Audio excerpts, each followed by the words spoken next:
Welcome back to Have Faith, Show Love, Give Hope, the podcast.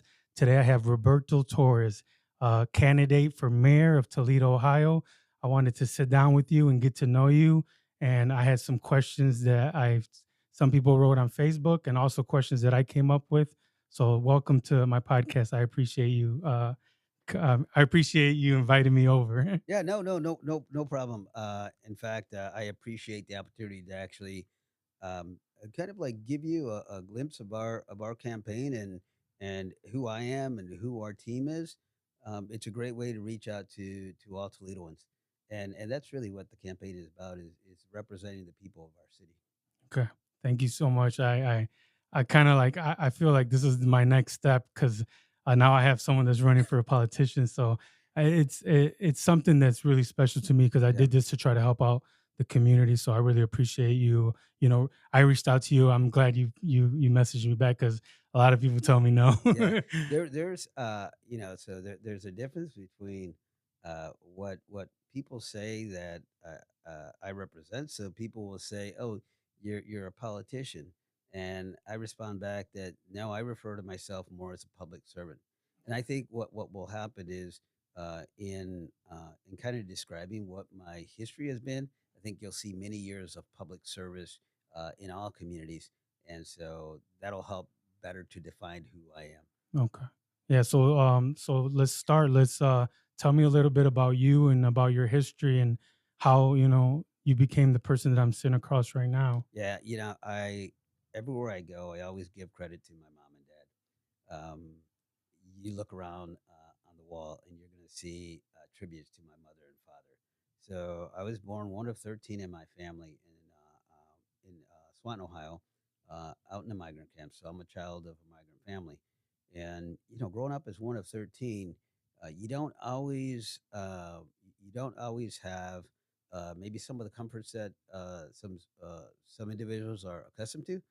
I grew up in a migrant camp, so we didn't have indoor plumbing, and we didn't have indoor. We didn't have uh, any of those, so I had to go out to get water Mm-hmm. out in the pompa. We call it the Mm-hmm. pompa, which was the pump. It was like, And shh, yeah, shh. and we didn't have indoor plumbing, so had to go out in the outhouse, right? Oh, okay. And so that's a very humble beginning. I didn't have a bed to myself. I didn't even get to use a bed till I was about 11, 12 years old, Wow. because growing up, I'm one of the youngest ones, so fourth from the youngest, and so we always, we slept on the floor, Mm. and it was that type of humble beginning that really kind of like helped to guide uh, where I am today. And I feel very blessed and thankful that I had that as the that shaped Mm. my life, and so very much grateful for my mother and father. Okay. So like the humble beginnings, you're very grateful for that. Yeah, because of one of 13, I'll tell you a story. So because I'm one of 13 on the younger side, it was always the oldest that always got to the kitchen table first. Mm. And so, in order for me to actually get a fresh tortilla, because mom and dad would wake up at 4:30 in the morning and make fresh homemade tortillas, flour tortillas. And the only way that I was able to get something like that was to get up early with my mom and dad. And so I would be up at 4:30 with my mom and dad, and my dad would always tell stories about old Mexico. Mm. And so I got to learn a lot about the history of my family through my father. Mm. And so it's that helps to shape somebody when you know the the history of your family, and you get to appreciate the challenges and the struggles of your ancestors. Yeah. So you had a lot of hand me downs, huh? Like you had Oh to wear man, like the big brothers yeah, clothes and yeah. stuff. So in fact, people would come over when friends would come over, friends of my mom and dad would come over. They would say about me and my younger brother, Eusebio, and you know him as Chevo, Oh yeah, right? The Chevo. I know president of Chevo. Yeah. Latinos. So folks would come over and they would see a picture of Chevo and myself, and they would say, "I didn't know you had a twin brother," and I'm like, "No, I don't." And they said, "Well, you guys are dressed the same," and I says, "No," I said, "He's just wearing the clothes that was passed down to me from my older brother. Now he's wearing it." Yeah. And so we took school pictures, not knowing that we had the same school pictures, Yeah. clothing for the same school picture. So Chevo is younger than you? Yeah, Joe was younger, and I Uh, have to say this. So a lot of people come up to me and say, like, "Well, I thought that was your baby brother that's running for office," and yeah. I says, "No, he's actually my baby brother." Yeah, so you look younger than him. It's probably a tribute to Okay. my Marine Corps training and maybe some of the things that I picked up along the So way. tell me a little bit about that. So what after that humble beginning, somehow you ended up going to high school and then going to the Marines? Yeah, so as a child, we used to work out in the fields. So my brothers and I, we would pick, tomato, pickles, peppers, you name it. We picked everything, strawberry, cherries, and so when I was growing up, people asked, "What was your vision when you were growing up?" I wanted to be a foreman because the foreman is the guy that drove the tractor and didn't have to break his back, right? And Mm, so that was my vision of what I wanted to be. And it wasn't until I actually had the opportunity to go to college that expanded my view of what I wanted to do, in the future. And so I always felt grateful that I had that opportunity. And so some of the tuition was paid for by myself working late at night, 11 o'clock to 7 in the morning in a fast food restaurant. So I did that for 2 years. But the other part was federal assistance, Pell Grants, right? So I mm, was very thankful that I got the support to be able to go to college. And so I figured a way to pay that back is to do service to our country. mm, And so I entered the Marine Corps, and mm, so I was a battalion legal chief in the Marines, and that was a way in which I could show gratitude for the opportunity. And so that then opened up a lot of other opportunities after I got back from the Corps. mm. Um, but yeah, that helped to shape where I am today. What college did you go to? I'm a proud Falcon, so I Okay. went to Bowling Green State University. Okay, you're alumni from there? I You am, yeah, graduated and proud, everything? proud alum, proud Oh, alum. wow, that's And and awesome. and just to be fair, I also have allegiance to the University of Toledo because I pledged with the Pi Caps Mm, at the University of Toledo. So okay.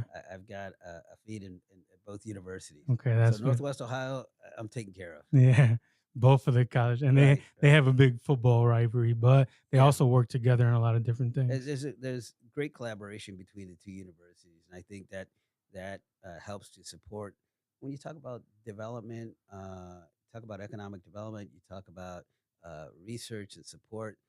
It's important to have those collaborations, and so that's a benefit that I have in the sense that I have. Um, I've served both universities in a number of ways. So I've served the presidents of both universities. I was on the advisory committee with the president at the University of Toledo, and was also on the President's Leadership Academy for Sidney Rabeau over at Bowling Green State University. Wow, So I continue to have that type of relationship with universities. that's awesome.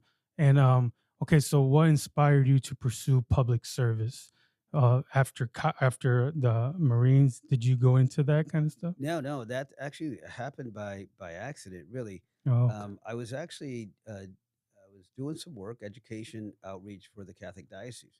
So I was working with Catholic Youth and School Services, and I was doing minority consulting. So I was reaching out to minority families, and one of the programs that I would do was to bring. It was called the Bravo Awards, and so it was in conjunction with members of the community that wanted to support young people. And see, oftentimes what happens with these award ceremonies is you recognize those young people that have achieved academically, right? So the 3.5s, the 4.0s, the 4.0 plus. But seldom do you recognize somebody who just got a C or it was challenged, but still it was an achievement for them, or somebody who it was hard for them to go to school, and Mm, so they were always absent from school. But all of a sudden, something inspired him, and now they're going to school.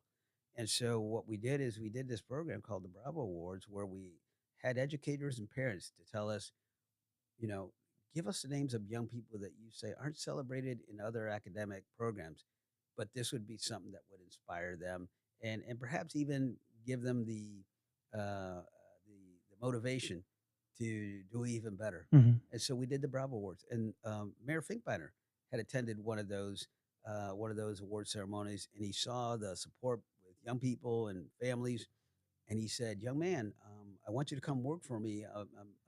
have this department that I'm opening up, and I'd love for you to be able to be a part of it." Mhm. And I said, "Mayor," I said, "I've got another year commitment to the diocese, to the bishop." And I said, "But if you're interested, um, I'll consider it next year." Mhm. And who says that? But somebody who kind of like is really committed to what they're doing, right? Mhm. A year later, that same program, a year later, Cardi comes to the program and he says, "Young man, are you ready?" Mhm. And that impressed me. That impressed me that that somebody would take you up on that, right? Mhm. And so I then that's when I got um, employed by the city of Toledo to the Board of Community Relations Department, and that was my first start with the city. And Mhm. since then, I served three. I served 4 mayoral terms in Toledo. So mayoral terms are 4 years each, Mhm. and so I served 3 terms with Mayor Finkbeiner and 1 term with Mayor Jack Ford, Wow. and then that work got me to an opportunity to be the director of economic development in Canton, Ohio, and then from there, opportunities just was provided to me, so I was able to do development work in Cleveland, Ohio.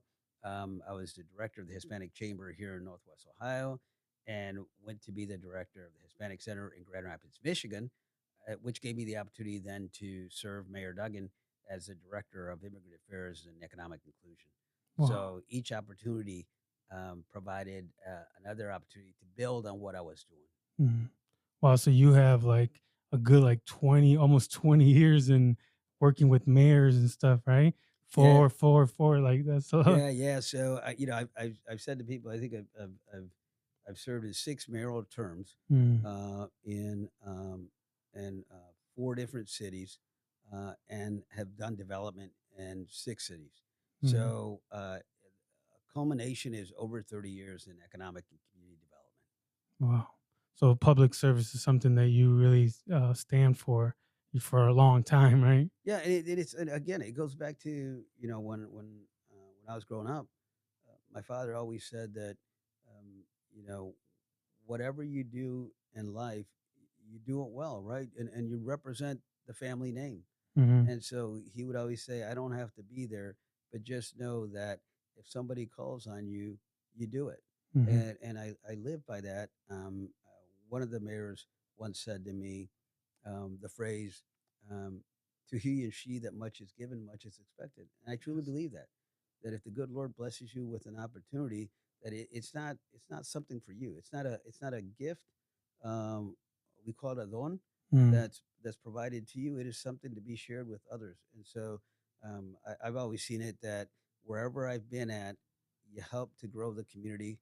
And not only that, but you bring somebody else along so that when you move on, that still continues, right? That development project or that neighborhood program continues and continues to grow. Yeah. So what I think that's amazing. So I think that you're very prepared because you've worked with so many mayors.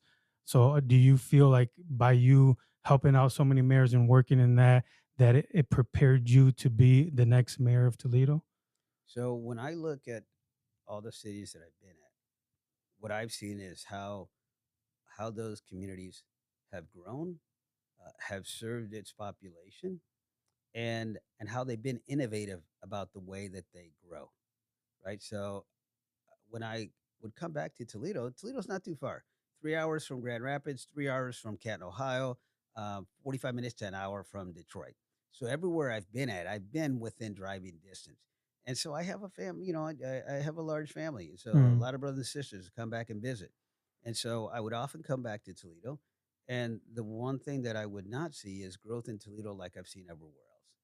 And so I always said to myself, if only Toledo was this, if only Toledo had that, right? You talk about Canton, Ohio, it's a Pro Football Hall of Fame. Mhm. You talk about Cleveland, Rock and Roll Hall of Fame. So there's like brands that really grow that city, right? Mm. You go to Grand Rapids, they have the Medical Mile, and then you go to Detroit, and it's the Motor City. Mhm. So and they've not lost that, right? They've not lost that brand. That's a brand that sticks with them. And no matter what sport you reference, no matter what occupation you reference, it's always branded around the name of that city, right? Mm-hmm. Here in Toledo, we're the Glass City, Yeah, Glass City. but how is that branded? Mm. You know, what have we brought into Toledo that actually designates us, designate us to that? Mm-hmm. Um, so my whole thing is, I think that Toledo misses an opportunity. I mentioned all the other cities, and it's for a reason. The center of all those cities is Toledo. It's Toledo. Toledo is very central as a region, very central to economic and community growth. Mm-hmm. Yet I think that Toledo just has not realized its potential. Yes. And what's interesting is I once did a presentation. It was a presentation at Seagate Center, and the presentation was on reimagining Toledo. And my conversation there was to say, the history of Toledo was founded on immigrants Mm-hmm. and the innovation that comes with new people coming into the city. And I imagine that the future of Toledo is going to be about reimagining what new creativity can be brought in. It could be immigrants, but it Mm. may not be from Europe, right? So Mm. I've seen how other cities have been able to grow because they've been very diverse in the way in which they've grown. And I Mm-hmm. think Toledo is prime for that. And I've done that in every other city, and I'd like to bring that here to Toledo. Yeah. So get brand Toledo bigger and brighter. You even use the name Glass City, but actually come up with something so we can actually promote it more and stuff like that. Yeah, So, one of the things that I said when I was doing immigrant work in Toledo, and I was talking to a Bangladeshi community, and I said to them, I said, one of the lessons that we need to borrow from families that arrive in our community is that they all have a home somewhere, mhm, and perhaps there's investment that can come from that home to our city. That's what I did in Canton, Ohio. So in Canton, Ohio, I had the opportunity to do a sister city relationship. And so the mayor said, what city should we do a sister city relationship with? And traditionally, when you look at cities, they already have a sister city somewhere. Toledo has Toledo, Spain, right? yeah. But there are cities that have relationships with multiple countries, and most of the cities usually have Guadalajara. They have Mexico City, so they have some of the more popular Mexican destinations. Mhm, So I was in Canton, Ohio, and I said to the mayor, we really ought to do a sister city based on economic development with Saltillo, Coahuila, Mexico. And he said, "Well, why Saltillo, Coahuila?" I said, "Well, Saltillo is the Detroit. They call it the Motor City of Mexico mm, because of all the industrial plants that are there for manufacturing. It's also considered the Paris of Mexico. It's considered the because it's a tapestry in the area. It's also the artist community of mhm. Mexico. It's a mile high, so they consider it the Denver of Oh, Mexico. okay. But even more so to me, it's the birthplace of my father. So my Mhm, father was born in Agüitas, Coahuila, which is a little town right outside of Saltillo, Coahuila. mm, And so I went to go meet with the mayor of Saltillo, and I also met with the governor's office of Coahuila. So I went to go do the sister cities. So I'm flying there. I go there, and as I'm meeting with them, they said, "Well, how's it feel like to be an American mm, coming to Saltillo?" And I says, I said that's very hard for me to answer because I don't feel um, like I'm coming here and not being Mexican. yeah, yeah, And they said, "What do you mean?" I said, "Well, because this is the birthday of my father." yeah. And I said, "And my father always said that one day our family's going to return back. And so, with having all those kids, he wasn't going to return back." Mm, And I said, "But today, I feel like my father did return in the presence of his son." mhm, And so, and I think about that, and I said, "How many of those relationships do we have in our communities that we can forge in order to bring investment into to our city. Hmm. So I think those type of lessons are available for us to grow, and I think I can bring a lot more of that here to Toledo. What is that? I don't really understand how that you have a sister city. How does that benefit both sides? So what happens is, usually what you do is you find a sister cities that has a relational industry. Hmm. So let's just say Toledo has Jeep. Hmm. So it would be natural for Toledo to have a sister city that maybe has an industry that relates to manufacturing. Okay. Canton was a steel town, Mm. so it was natural that we had has Timken, has a number of other Canton Steel. So it's a relationship where you have something that is of interest to the other country, and then the other country has interest in Mhm. yours. And what happened in Canton actually is Industrias Hermanas, which is a steel company who has several refineries uh, in Mexico and Mexico City, took interest in an old steel plant in Canton, Ohio. Mm. And so it's interesting that the mayor of Canton would always have this line where he says, "In Canton, we practice reverse NAFTA," because most people would say NAFTA is the loss of jobs to Mexico and Mhm. Canada, right? Yeah, yeah. The jobs that leave. In this case, what he was saying is we have those companies, those countries actually investing in jobs here Mm. that's providing jobs for our Cantonians, Yes. right? So it's just the reverse. That's the reverse of that. So the reason for sister cities is to say where can you have an agreement where it benefits both both countries. Yeah, and it In this case, both cities. can bring jobs to either side. It could Eh, be jobs, it could be arts. Okay. It could be arts, it could be music. It could be when I was in Detroit, one of the relationships that we built was with Querétaro, Mexico. Mhm. And the what we were doing there is we were doing a an exchange of soccer. So Detroit has the Detroit City Football Club. Mm. And so we were actually building an exchange based on sports. So sometimes that relationship is based on athletics. Mhm.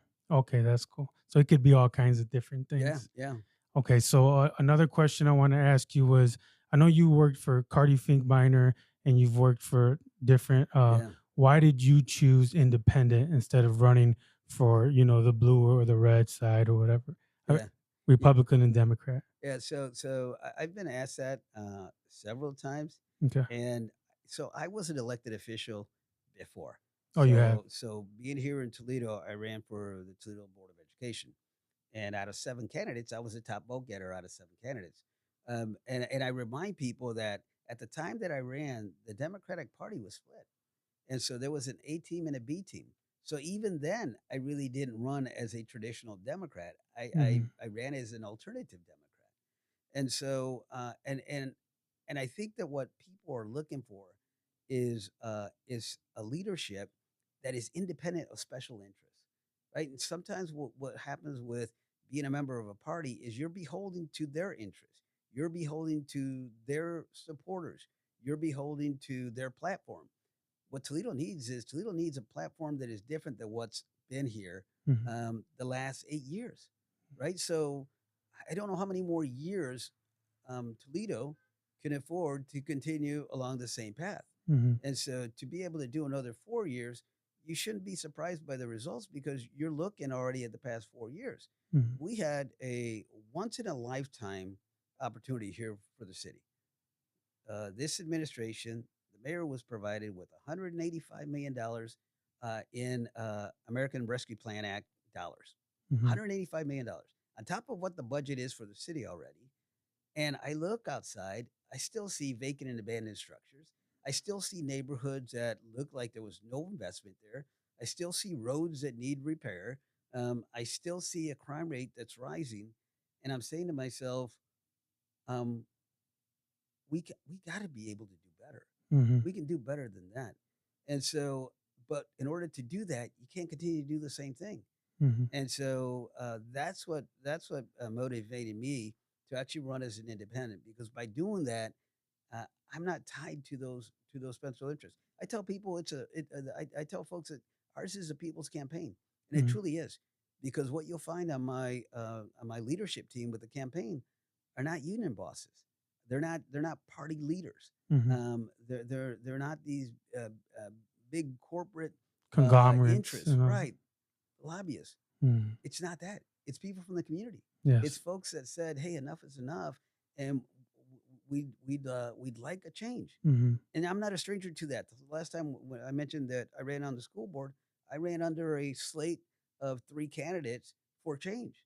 mm, In fact, our campaign slogan was three for change. mm, In a board of five, you need three to be a majority, so you needed three to campaign on. One of the things I'm looking at is I understand that the mayor alone cannot bring about change. mhm, The mayor can be a leader for change and can provide opportunities for change, but he also needs the support of city council. So I'm also having conversations with council candidates who align with what I believe in, and that have similar interests, so that that way you can actually have an actual movement that happens. And that's what Toledo needs. Toledo mhm. needs a movement for change. And Yeah. so we're asking Toledoans to support our campaign. If they want to find out more, we've got a website, tourisfortoledo.com, Okay. and they're able to get more information about my platform. And some of that we'll talk about, but it's a Mhm. little bit more in depth when they go onto the website. Yeah. Yeah, I'm actually excited about you running because I'm tired of those sides, and I want more independent. I like that you're Latino. I think you represent us really good. I'm Cuban. I'm not Mexican, but I still feel like Yeah, we really need that. If you look around, Toledo sometimes lacks Latinos in the upper management and upper like government spots. There is some, but there's not that many. So I support you, and that's why I'm here because I was really proud of making that flyer the other day, and that's why I sent it to you. I was like, "Do you approve of yeah, it?" Because I really it's something that I feel like we need as a city. Somebody independent, somebody that can bring some change. There's a lot of things going on in the city, so my next question that I had for you was, I think you already kind of touched on it, but what do you plan to achieve in your well, like if you get the mayor, what do you plan to achieve? Like, let's say you're the mayor, you get that $200 million. What would be something like that you would right away do in the first 10 days or something like yeah. that? So first of all, let me just respond to. First, I appreciate your support. I appreciate you being very authentic about that. Thank you. But I do want to say that um, I I I am a public servant who happens to be Latino, Yes. right? Who happens to be Latino.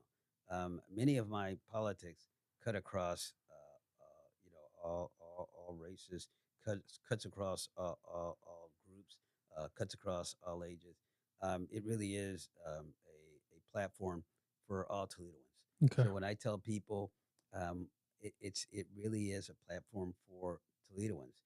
I was in Detroit, and Detroit actually has an agreement that's called a community benefits agreement, where the goal of that is to actually be a benefit to Detroiters. And what we need here in Toledo is a mindset, a philosophy with policies that support Toledoans. Mm. Toledoans need to have the opportunities. One of the stats that I refer to quite often is that in the last 8 years, the city of Toledo has lost 14,000, over 14,000 Toledoans Oh, in the wow. last 8 years alone. And it's like, if you want to increase revenue, you don't do that by losing population. Mhm. So one of the things that I'd like to change is just the whole outlook for Toledo. So Toledo needs to invest in itself, and we invest in ourselves first of all by looking at our neighborhoods.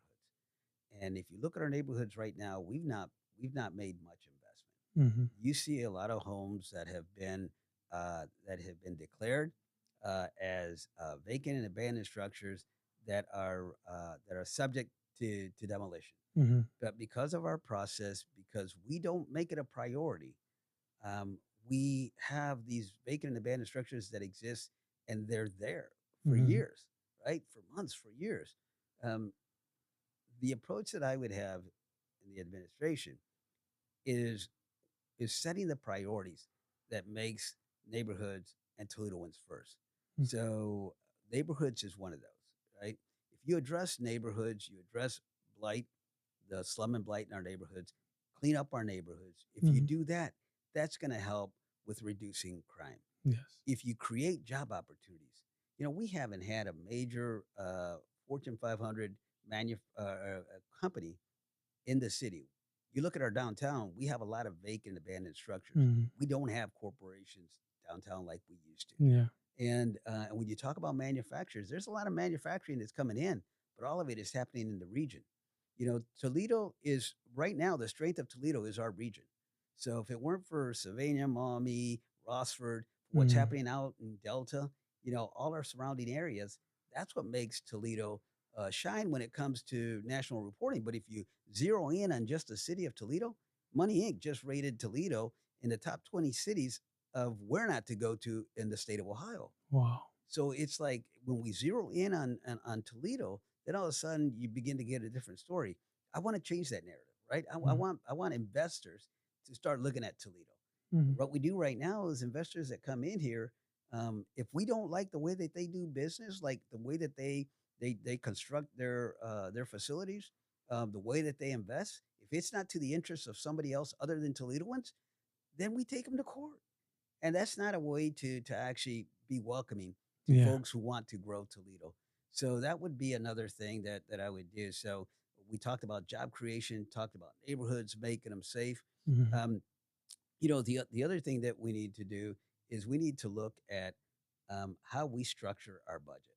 So right now, I mentioned the 185 million, right? Mhm. So right now, this administration has supported a budget that is a structurally deficit.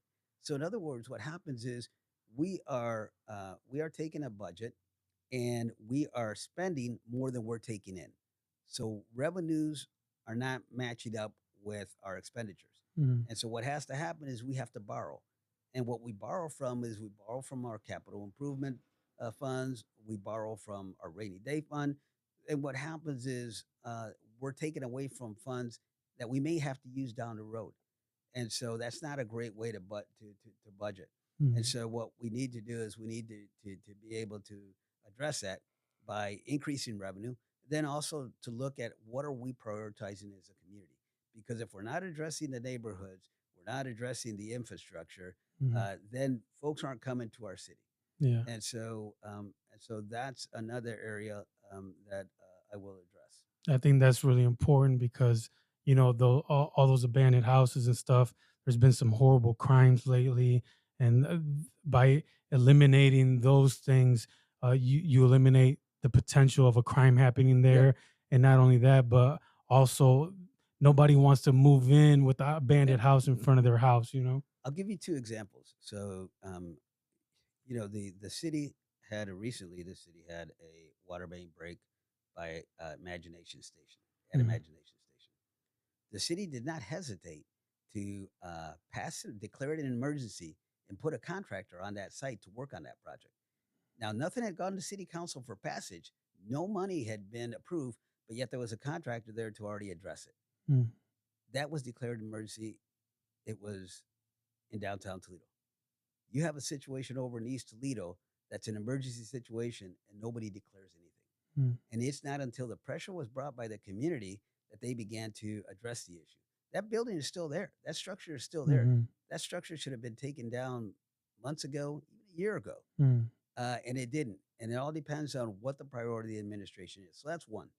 The second thing is, and that's in East Toledo. Mhm. The second thing is the residents over in South Toledo have been dealing with this this road repair down Broadway. It's going to go over a year in this repair, and folks are feeling like they don't even care about us here in this neighborhood. Businesses are thinking about relocating from that area because they said this is going to be the opportunity for me now to move. Mm. So we're discouraging investment by doing this to the businesses. Mm. At the same time that that's happening, we're looking at other areas of Toledo and we're meeting with those businesses in advance. So the administration is meeting with those businesses. It's a whole different approach to the businesses in West Toledo than they had to the businesses in South Toledo. Mhm. So what is that telling people? Yeah. There's things that we do as a city that kind of send subtle messages out to the neighborhoods to say, You matter, you matter. You You don't. don't. We can wait for you. Yeah. And so those are the things that we have to, as an administration, as a city, as a leader, you have to let people know that they care, that they're important too, Hmm. and that you care about their neighborhoods, and that you're going to address their issues. Yeah. So that's what's going to be different about my administration is the approach that we take. Again, being Toledoan first, Mm. Toledo residents, Toledo companies. Yeah. I think that's a good idea. I noticed that one day, I live out in Sylvania by over there, kind of by Franklin Park Mall. Dude, one time they tore out that road. They would come in at night. During the day, they weren't doing nothing. They put cones. At night, they would come in with all these machines and lights. They did that road so fast. And I was thinking, like, why don't they do it so fast in the South End? And now that you say that to me, it's like, oh, yeah, we care about the mall because that's the mall area, but we're not going to care about the South Side because that's who cares. You know what I mean? But they don't understand there's so much traffic that goes to like Maumee and like out there in Perrysburg Yeah, that cuts through there, and it's like so bad because every time I have to go out there, I have to go all the way around, yeah. because all that construction. It's like we have gateways to Toledo. And the gateways is like Woodville, Navarre. Those are all gateways, Hmm. meaning that people enter the city through those gateways. Mm. Broadway's the same thing. Yeah. So it's the first impression people get. When they leave certain neighborhoods, they come in through that gateway. If we don't take care of those gateways, that's the message that people walk away with, Yeah. right? That even happened while I was running. I'm a runner, so I Mm. was running the half marathon, the Muddy Mini, and we were coming down River Road, just leaving Maumee, coming down River Road. Everything's good up until you get to Harvard, the Harvard Circle. We get Mm. past that, you go down Wallbridge, and then you hit the construction that's happening, and you're having to run on the sidewalk because of all the hazards that's there. Yeah. And I saw the runners comment.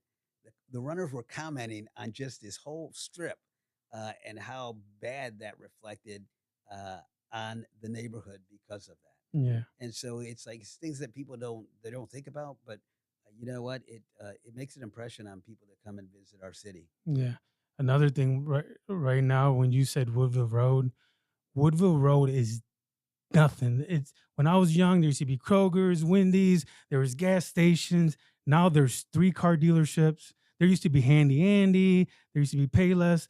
Woodville Road used to be nice. Yeah, You go down Woodville Road, it's a ghost town. There's it's not yeah, even no car, nothing. It's weird. it's the same in Lagrange Street.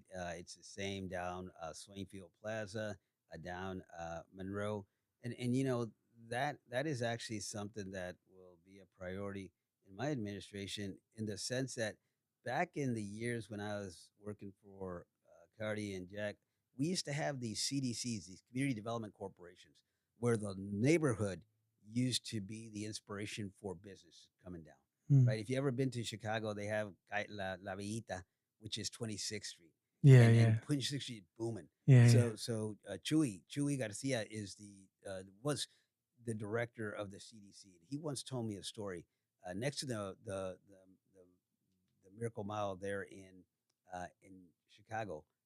La Villita is the highest grossing economic district in all of Chicago. La Mm. Villita, 26th Street. Yeah. And he said what happened there is what we did is we improved the houses in that neighborhood, and then we sold them to the people in the neighborhood so that they would take care of each other. And then we created businesses from those residents that lived there, and they then were the ones that invested in businesses. Mm. And it's like when we do that, when we create CDCs where they are the inspiration for development, it'll fill up those corridors. It'll fill up Woodville. It'll Mm. fill up LaGrange. It'll fill up Broadway. But we in the city, in years, more recent years, have decided that we know how to do it best. So we've taken that creativity and that entrepreneurship away from the local communities. We got to get back to doing that, to believing and trusting in the residents of our community Mhm. because they're the ones that know their neighborhood best. And what we've got to do is we've got to invest in them. Yeah, that's a great idea. Let's take a little break so I can make sure check on the camera, and then I got a few more questions to ask you, and then we'll be all done. Okay.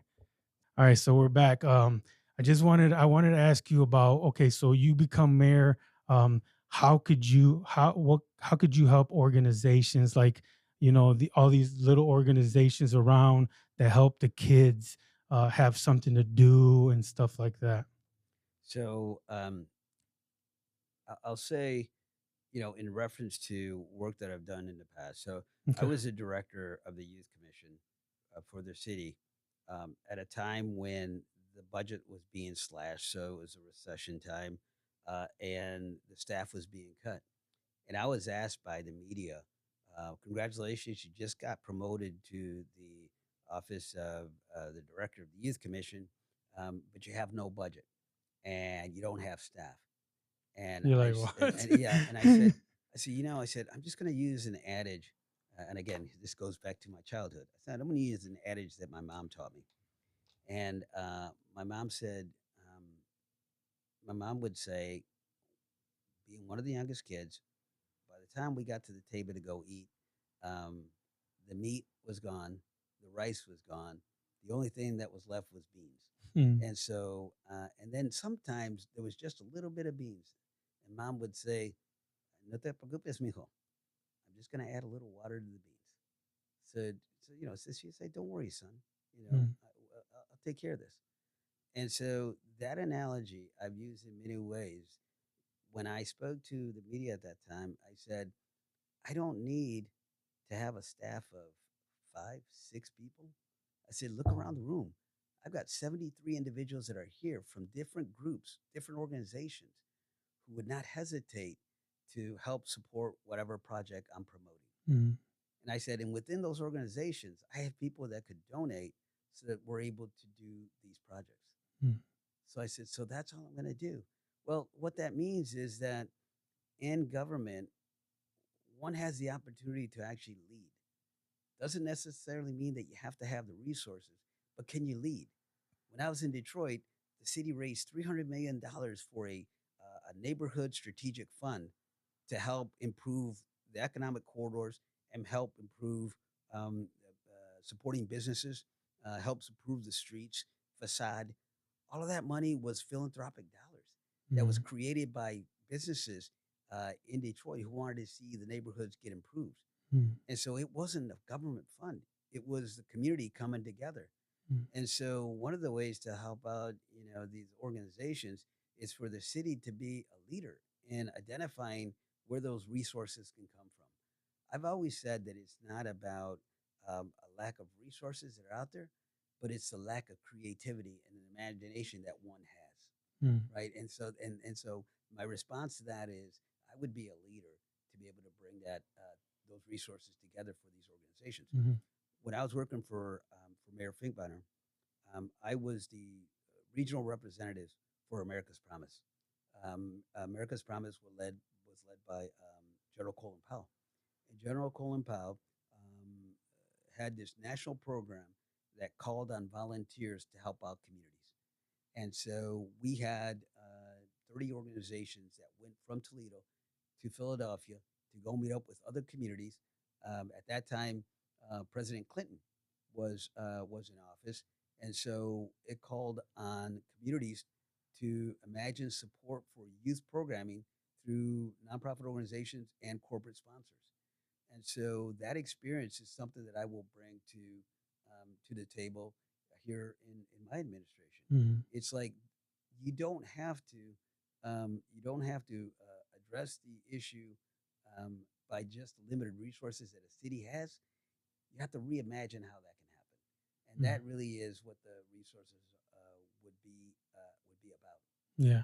And you have a lot of connections working with so many different people throughout all the years, all these governors. So you do have like a Rolodex or phone numbers to get some of this stuff done, right? Yeah, one of the things that I've said to folks, and your first question was one of the questions was why independent? Mm, Because to get to the Suns, you need to work across the table. So yes. everywhere I've been at, whether it was in Detroit, Michigan, or Canton, Ohio, when I was in Canton, Ohio, I worked with Governor Kasich. So I literally went to Columbus to go get support for projects that we were doing in Canton, Ohio. When I was in Grand Rapids, Michigan, I worked with Governor Rick Snyder. Both of them were Republican governors. Mm, Governor Rick Snyder was supportive of immigration. In fact, he wanted to grow the state of Michigan through immigrant visas, and there's a program right now where immigrants can actually invest in infrastructure and in programs here in the states, Mhm. and they can get an expedited visa. Yes. And so it's like all you have to do is reimagine how you can get to those results. Mhm. And so somebody who's been, who's, I call it well traveled, but it's somebody who has the experiences in doing multiple programming and multiple efforts in economic and community development. Someone with that skill set could actually be very meaningful to the growth of Toledo. Mhm. If you were just raised in Toledo, you've known politics the way Toledo has known politics, you've never expanded out, then there is no, you're not going to have that opportunity to be able to bring in other ideas. Mhm. But when you work in other communities and you meet other entrepreneurs, you meet other investors, all those are there for you, for you to call. Mhm. And it's certainly what I'm doing right now. Just in the time that I'm running for office, is I'm reacquainting with those relationships and letting Mhm. people know what my plan is moving forward. Mhm. And so I'm very heartened that there are relationships that I've had in the past that are still very fruitful. Yeah, I think that's really a main thing because almost everything is like relationships. Yeah, Because I know you've heard this saying, it's not what you know, it's who you know. Sometimes and that'll get a lot of things done. very much so. And it's not only that, but creating a situation where other relationships can happen. Right? Mm, So it's like because developers talk to other developers, investors talk to other investors, business mhm. people talk to other business people. So if they experience something negative here in the city, that's gonna be shared with others. Yeah. One incident, one incident of crime can define whether your community is considered safe or not. Yes. One incident at Franklin Park Mall can affect businesses from determining whether they're going to stay there or not. Yeah. When you have two or three, all of a sudden that becomes a norm that people begin to see, and then all of a sudden the seeds of doubt begin to be planted, and folks say it's not safe to go there. Yeah. That's how those things happen. And so what we have to do as a city is to be able to address those early on and be able to stand by those investors, be able to stand by those business people, those Mhm. family-owned businesses, supporting local and Mhm. supporting residents. So again, going back to the line of being Toledoan, being for Toledoans, supporting Toledo families, supporting Toledo businesses. Yeah, I think that's beautiful. One thing I do love about you talking about immigrants is that I'm an immigrant. I came here from Cuba when I was 6 months old. Yeah, I know your family came from yeah, immigrants too, and I think that's really important because I hate the division. I hate the thing where it's like, oh, these immigrants, they're here to do something bad, but really, if you really like 99% of the immigrants were here to do something good. yeah. Yes, maybe some of us have made mistakes. Yes, some of us probably have, did something bad, but also a lot of us are trying to, even if we did make mistakes, we're trying to do something good. And I think it's really good that you don't look down on them and you support them because I think it's important to help support immigrants like me that are trying to do good. And, your family came from an immigrant family. So I think that's beautiful. I really love that part about it. Yeah, one of the things that I always point to is the fact that I say I'm Marine first, right? Mm, And I tell them that, um, when you're out there on an exercise, you're not concerned about the person to your right or your left being documented or not documented, mm, being black or white or Latino. Your concern is that they got your back, yeah. right? And in this country, what we have to realize that it's been the immigrant experience that has actually helped us grow and to be Mm, more competitive as a nation, yeah. right? And it's been you talk about Latinos. It's been the Latino community that has given many of their sons and daughters to battle to combat Mhm, and have sacrificed. Some of the largest populations that have received the Medal of Honor have been Latino veterans. An entire troop from Puerto Rico, the Boriconeers. mhm, They said were recognized for their contribution in the Korean War, and so when I hear people say that issues like questioning their citizenship or their patriotism, Mhm. it goes against everything that those communities have provided. Yeah. And the other thing is, it's the future growth. I met an investor one time who, multi-million dollar investor, who said that a city needs three things in order for it to grow. He says it needs low cost and infrastructure, it needs a good educational system, and then it needs to be open to immigrant inclusion. And what he was saying is, you got to be open to diversity. Mhm. And so I've always believed that, not just because I was born into it, but because I've seen how it's helped out other communities. Mhm. And it's one thing that Toledo needs to do more of. You know, Toledo has been designated as a welcoming city, and it's like, but you can't just be a welcoming city in name only. You Mhm. can't just have this certificate that says you're a welcoming city. You got to be able to show it. Mhm. And I think a lot of the things that Toledo could benefit from is use that designation in a way to do economic growth and economic opportunities Mhm. for our community. Yeah. I think that's very powerful. One thing that I did notice, like there's about still talk. Still want to talk a little bit about the immigration thing. I know I clean houses for a lot of well-off people, Hmm. and a lot of them are Republican. So they were going for President Trump and all that, and I'm fine with that. I don't pick sides because I can't even vote because I'm an immigrant and I got in trouble. So but one thing I noticed that now that they're workers, like people like me, like the people that take care of the horses, Yeah, they're like a little nervous. Like when they talk to me, they're like, "Hey, Yogi, I know the immigrant thing, and I'm like, "Yeah, I get a little nervous about that." He's like, "Yeah, but the guy that's working on my horses, he's a little nervous." He's like, man, I like Trunk, but I don't like the immigrant part because he has a lot of his workers. He's a really rich guy. He has a lot of his workers that we're not undocumented, but we have that immigrant background. So now he kind of feels sorry that not that he voted that way, but of the things that they're putting on TV all the time. He said, um, he said to me, it's sad that when they talk about the immigrant, they talk about an immigrant that's does a crime, they say immigrant did a crime. But when a regular American citizen does a crime, they don't ever put American citizen did a crime. So they kind of take that immigrant and they kind of blow it up, and yeah, it's really sad to me because I see a lot of immigrant or even people that come off of immigrants like an off like you.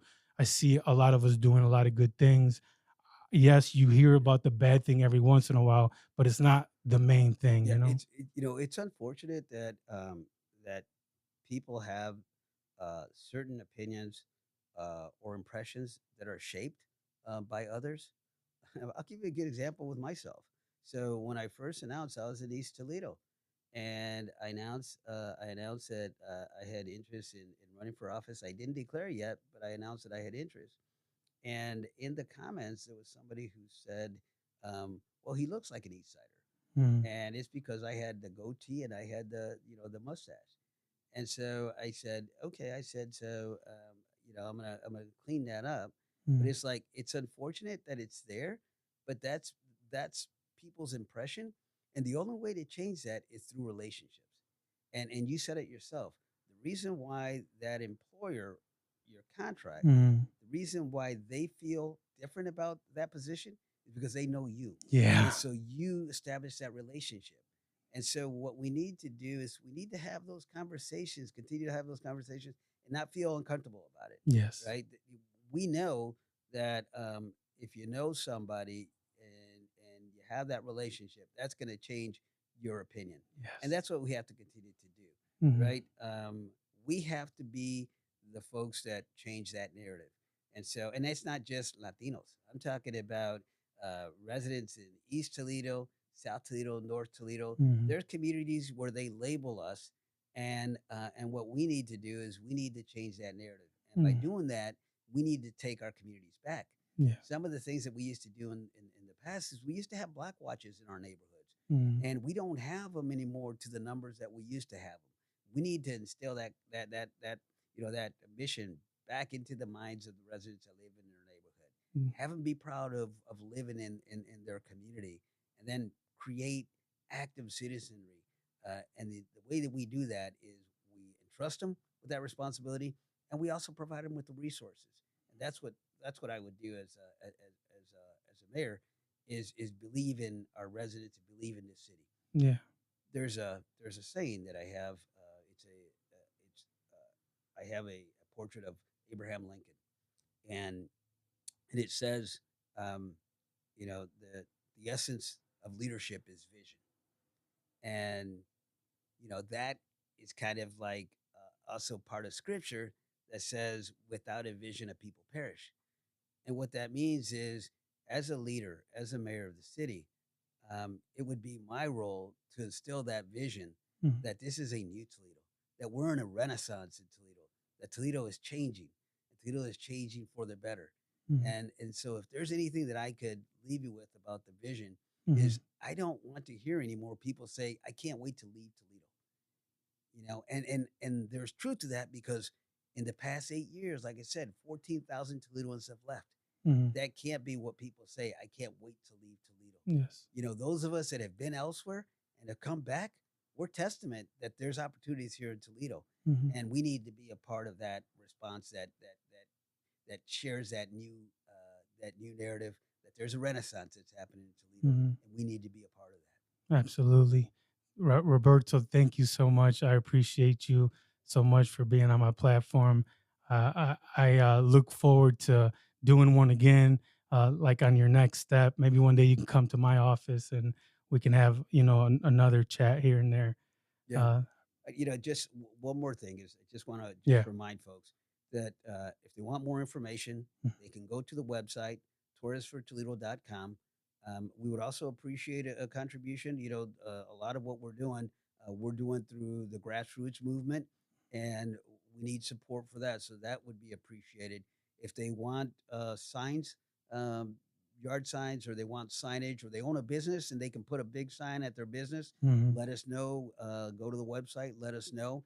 They can also contact my co-campaign manager, and Renee Clark Mhm. at 419-410-1877. Mhm. And they can call her and let her know that they want to get involved. We need volunteers. Okay. If the good Lord blesses us with the opportunity to get through the primary, now we're in a general election, which would be historic for Toledo Mhm. because it would be the first time that I know of that a Latino candidate is in the general election for mayor. Okay. So that would be huge. And I would be thankful to you, Yogi, Mhm. for allowing me to share that information on your platform. But we need folks to also step up and volunteer. Mhm. So if they want to help out in any way, let us know. If they have meetings, community meetings, or neighborhood meetings, and they'd like us to present, I'm more than available to do that. Okay. So we're here to help serve our Toledo community. Okay. And then when is do we vote for the primary for you to move on? That's a great question. So the primary is actually the vote for the primary. The Mhm. actual election day for the primary is May the 6th. May the So that 6th. would be in person May the 6th on the day of the primary. However, early voting starts on April the 8th. And Okay. so I'm telling people right now, friends of mine that I know, people who I know are going to celebrate Cinco de Mayo, right? So Mhm. Cinco de Mayo falls one day before the election. Oh, I'm okay. like, if you're going to celebrate Cinco de Mayo, early vote. Early vote. Early vote so that way your vote is already out of the way, Mhm. right? So I encourage people, let's make it a really festive time. Mhm. Not only is it going to be Cinco de Mayo, but it's also going to be a victorious campaign for Torres for Toledo, and Mhm. then we move on to the general election. Yes. So first things first, primero Dios.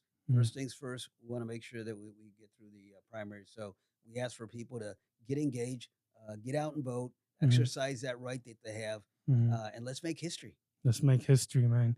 I would love to. I'm glad I'm part of history. Yeah, Thank you as so as as much. as they say in the farm worker movement, hasta la victoria. Hasta la victoria.